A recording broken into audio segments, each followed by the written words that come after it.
You're listening to the Monday Night Community Show with Daniel on BRFM. This is the Daniel Monday Night Community Show on demand through YouTube. Thank you very much for choosing to listen to us through this method.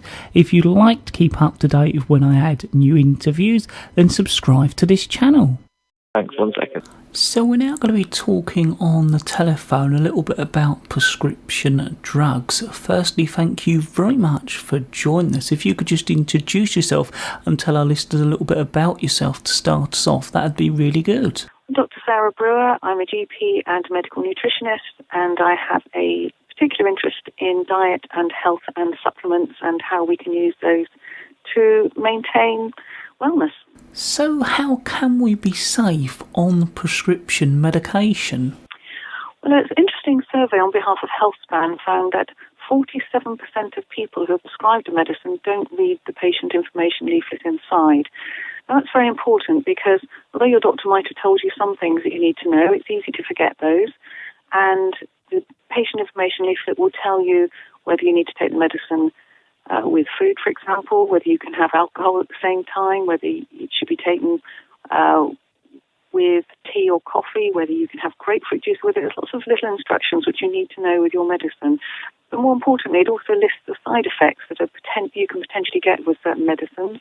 And if you recognise that you're getting those, then obviously you can take steps to overcome them. So why do you think that so many people seem to ignore the leaflets and information that come with prescription drugs?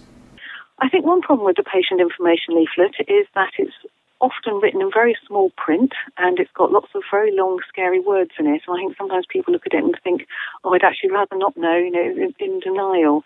But it is important because you can get side effects with certain medicines and you do need to know which ones you need to let your doctor know about if they occur. If you do become deficient in nutrients and vitamins? Well, statins are in the news at the moment, for example, because 1 in 10 people can get side effects with those. They're very common. They can cause muscle aches and pains and tiredness and fatigue. And one of the reasons that occurs is because taking a statin depletes you of 2 important nutrients in the body, and one of them is called ubiquinol, and one of them is vitamin D. And that can contribute to the muscle aches and pains that some people experience with statin drug. So if you do experience those, then obviously you need to let your doctor know, but it may well be that taking ubiquinol and vitamin D can help to overcome that so you can stay on your medicine without having to have it changed. And I assume your doctors will help you and recommend things if you are worried about this. Well, some doctors will know that, but unfortunately many of them have different skills and areas of expertise, and not all of them know much about nutrition. That's just because they're not perhaps so interested in it, or because they perhaps have looked at the evidence and they're not convinced that it's going to help everybody. But there is some good evidence that certain nutrients are depleted by taking certain medicines. For example, if you're taking an antibiotic, that kills off all the good bacteria in your bowel as well as some of the bad ones that you're trying to fight. And you can get antibiotic-associated diarrhea as a result of that, and maybe women are more likely to get thrush. Now, lots of doctors will say if you're taking an antibiotic, take a probiotic as well. Some won't say that, but it's the sort of information that you can go and find for yourself, and it can help to overcome some of these common problems. And is there something you can do if you're suffering from nutrient and vitamin deficiencies? Well, obviously, diet should always come first. You need to make sure that you are following the recommendations and getting at least 5 servings of fruit and veg a day, eating oily fish or perhaps twice a week, eating more nuts and seeds, and just generally making sure your diet is healthy.